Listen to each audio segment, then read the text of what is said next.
ፊልሙ ሲጀምር ዴይ የተባለ ሰው በአንድ ፎቅ ጣሪያ ላይ በርከት ካሉ ሰዎች ጋር ሲደባደብ ያሳየናል። ብቻውን ቢሆንም በቀላሉ ከሱ ጋር የተሳፈጡትን አፈር ከድሜ ያበላቸዋል። ምክንያቱም እሱ ጋንግስተር ነበርና። ዴይም ከ7 ዓመት በኋላ ከጋንግስተሮች ተላቆ ወደ ኮሌጅ ይገባል። አሁን የህይወቱን አዲስ መስመር አንድ ብሎም ይጀምራል። በዚህም የሚከራይ ቤት በሚፈልግበት ጊዜ ደላላው ከዚህ በፊት አስፈሪ ታሪክ ያለውን ቤት ያሳየዋል። ቤቱም ከዚህ በፊት ሰው የሞተበትና ገደቢስ እንደሆነ ቢነግረው ያ የነሱ ዕጣ ፈንታ ነው በማለት ቤቱን ይከራያል። ታሪኩን በመቀጠል በትምህርት ቤት ውስጥ ሚስተር ፓርክ የተባለ የጂም አስተማሪ በተማሪዎቹ ሲሰደብና ሲንቋሸሽ ያሳየናል። ይህንን የተማሪዎችን ስነ ምግባር መቋቋም ያቃተው ሚስተር ፓርክም ትምህርት ቤቱን ለመልቀቅ ይወስናል።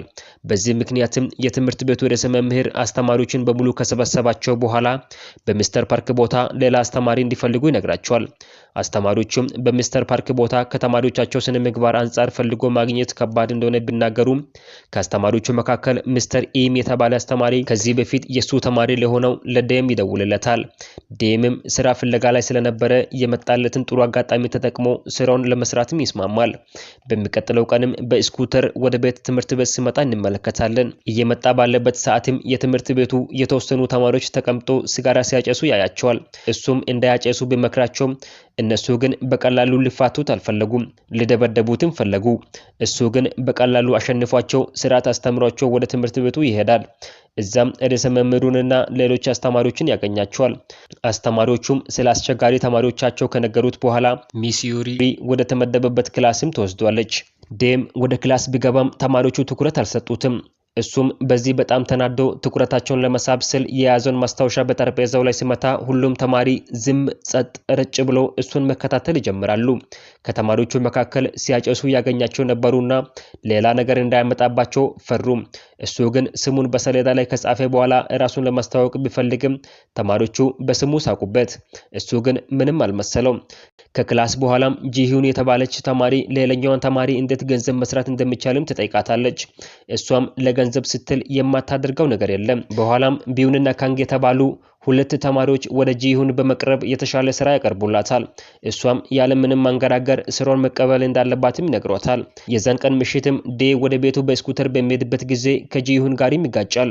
እሱም ከወደቀበት ተነስቶ እንድትነሳ የረዳት ሳለ ቢዩንና ካንግ መጥቶ አስተማሪው ዴን በተማሪዋ ጂሁን ላይ ጾታዊ ትንኮሳ ያደረሰባት እንደሆነ የነገሩት ቪዲዮ ይቀርጹታል። በዚህ ሰዓትም ናምሁን የተባለ ሌላ ተማሪ በሳይክል መጥቶ ከካንግ ስልኩን ወስዶ ቪዲዮን ይደልትበታል። ናምሁንም በትምህርት ቤቱ ተማሪዎች የሚከበርና የሚፈራ ተማሪም ነው። ዴም ናምሁን የነሱ አለቃ ይሆናል ብሎ አስቦም ነበር። ነገር ግን እሱ ትቷቸው ይሄዳል። በሚቀጥለው ጠዋትም ናምሁን ከገርል ፍሬንዱ ከየሪን ጋር ወደ ትምህርት ቤት ሲሄድ ያሳየናል። የሪንም አንድ ደስ የሚል ዜና እንዳላት ትነግሯለች። እነሱ ይሄዱ ሳለም ከኋላቸው ቢዩን ካንና የነሱ አለቃ የሆነው ዴን ሂዩን በንዴት እነሱን እያዩ ይከተሏቸዋል። በሌላ በኩል ዴይ አስተማሪዎችን ስለ ናምሁን ይጠይቃቸዋል። እነሱም ናም ሃይ ስኩል ከመግባቱ በፊት የጋንግስተር መሪ እንደነበረና ትምህርት ቤት ከቀየረ በኋላ እንዲሁም ከገርል ፍሬንዱ ከየሪን ጋር ከተገናኘ በኋላ አደብ እንደገዛም ይነግሩታል። የሪንም የሥራ ኮንትራት ከሆነ ካምፓኒ ጋር እንደተፈራረመች ለጓደኞቿ ትነግራቸዋለች። በዚህም በጣም ሲደሰቱ እንመለከታለን። የጋንግስተር መሪ የሆነው ዴንና ቡድኑም እንኳን ደስ ያለሽ ባይሏትም ደስተኛ የሆኑ ይመስላሉ። ነገር ግን አንቺ የናምሁን አሻንጉሊት ይሏታል። በዚህም ናምሁን ትዕግስቱን አጣ፣ ተቁነጠነጠ፣ ሄዶም አነቀው። እነሱም የሪንን ገፍትሯት ከመሬት ጋርም ያጋጯታል። በዚህ ሰዓትም ኃይለኛ ድብድብ ይነሳል። ይህንን የሰማው አስተማሪያቸው ዴም ወደ ክላስ መጥቶ ካገላገላቸው በኋላ ወደ ርዕሰ መምህሩ ቢሮ ይዟቸው ይሄዳል። ርዕሰ መምህሩም ትዕግስት በማጣትና ተማሪዎችን በመደብደብ አባራለው ስለው መምህር ዴም በርዕሰ መምህሩ ፊት ተንበርክኮ ተሳስቶ ነው ያሳሳቱት በማለት ይቅርታ ይጠይቋል። ርዕሰ መምህሩም ያልተለመደውን የአስተማሪውን ተግባር ካየ በኋላ ለናምሁን ሌላ አንድ እድል ይሰጠዋል። በዚህም እነ ሚስ ዩሪንን ጨምሮ ሌሎች አስተማሪዎችም ዴ ለተማሪዎቹ ያሳየውን ተግባር በማየት አደነቁትም። ከትምህርት በኋላም ዴና ሚስ ዩሪ ወደ ቤታቸው በሚሄዱበት ጊዜ ጂሁንን የፓርት ታይም ስራ የሚያሰራት አሰሪዋ ስሰድባትና ልመታት ስልን ዴ በማየቱ አሰሪዋን አስቀይሞት ጂሁንን ነፃ ያወጣታል። በዚህም ዩሪ ከበፊቱ በበለጠ ትከየፍበታለች። ይህ በእንዲህ እንዳለ ዴሁንና እሱ የሚመራቸው ጋንጎች ከጋንግስተር አለቃቸው ጋር ይገናኛሉ። በሌላ በኩል ቾ የተባለ ሌላ የጋንግስተር መሪን ከትምህርት ቤታቸው ይዞት ሄዱትም ነበር። እናም የጋንግስተር አለቃ በአንድ ትምህርት ቤት ሁለት መሪ አስፈልግም ተፋለሙና ያሸነፈው የትምህርት ቤቱ መሪ ይሆናል በማለትም ይነግራቸዋል። ቾይም ናምሆን የሱን ቡድን እንዲቀላቀልም ይጠይቋል። ነገር ግን ናም ከዚህ በኋላ በእንደዚህ አይነት ነገር ውስጥ መሳተፍ እንደማይፈልግ ይነግራቸዋል። አስተማሪው ዴም ከቀድሞ ጓደኛው የስልክ ጥሪ ደርሰዋል።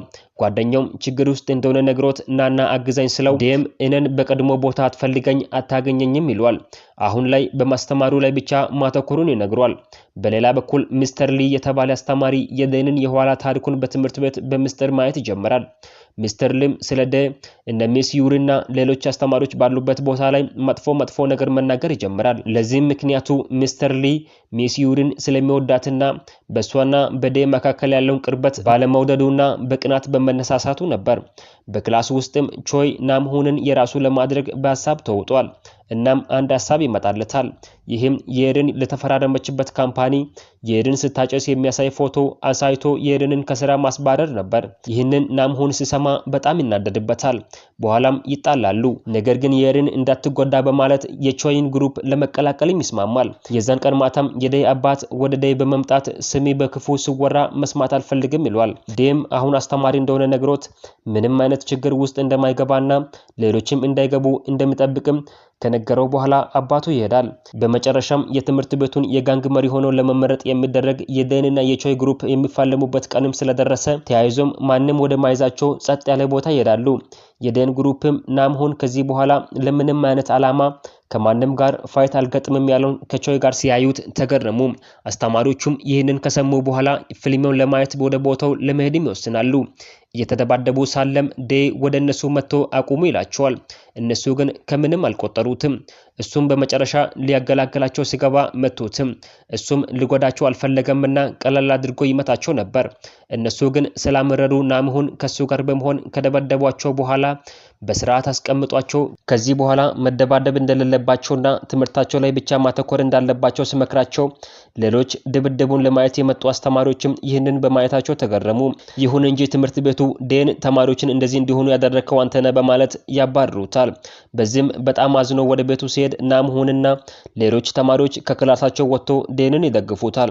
በኋላም የዴን አባት ሊጎበኘው ወደሱ ይመጣል።